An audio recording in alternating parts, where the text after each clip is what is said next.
Be who you needed when you were younger.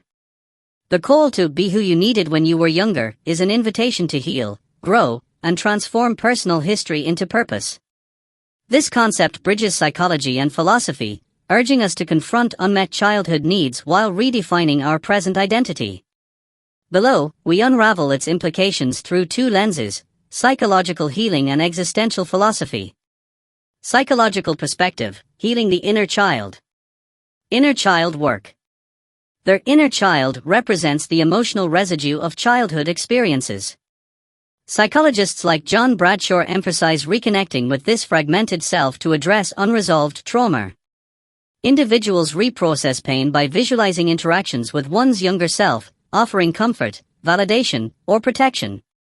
For example, someone who endured neglect might become a nurturing parent, symbolically healing their past through present actions.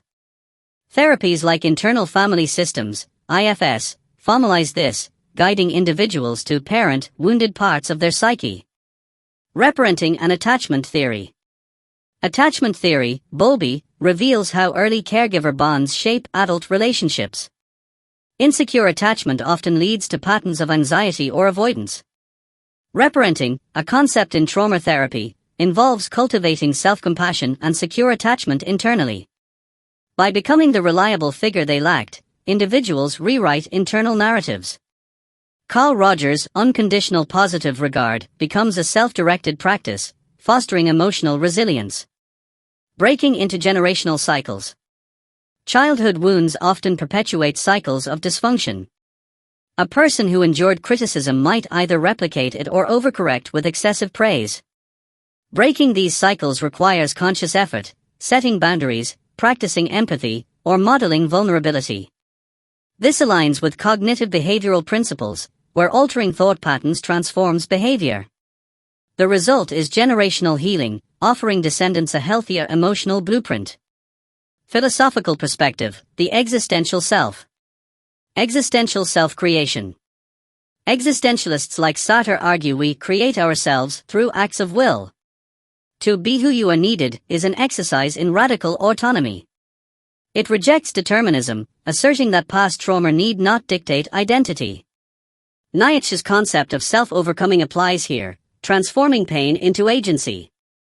For instance, a survivor of bullying might become an advocate for kindness, forging meaning from suffering. Moral responsibility to the self. Philosopher Kierkegaard linked selfhood to ethical duty.